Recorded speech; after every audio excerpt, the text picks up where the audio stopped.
आता या सुंदरकांडाच्या आधी एक दोन पानं आपण जाऊया मागे. आणि आता इथून ती कथा सुरू होती. संपातीने सांगितल्यानंतर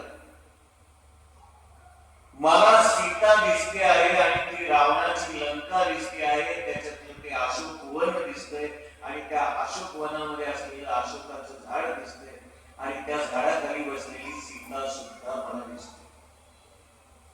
पण मी आता म्हातारा झालेलो, माझ्या अंगात ताकद नाही, तर मीच उडत गेलो असतो सीतेला घेऊन आलो. संपातीने आपली व्यथा मांडली. मी आता म्हातारा झालो, माझ्यासाठी आता उडवत नाही, उठवत नाही, बसवत नाही.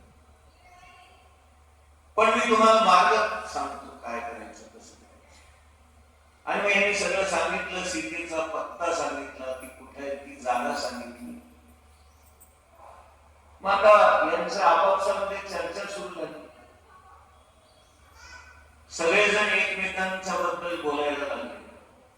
अगोदर सगळ्यात सुरुवातीला त्यांच्यामध्ये सगळ्यात सिनियर असलेला जांबुवंत जो आहे तो आढळला.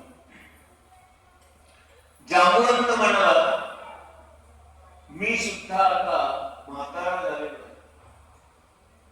माझ्या अंगामध्ये एवढं सामर्थ्य नाही, एवढी ताकद नाही की मी समुद्र ओलांडून जाऊ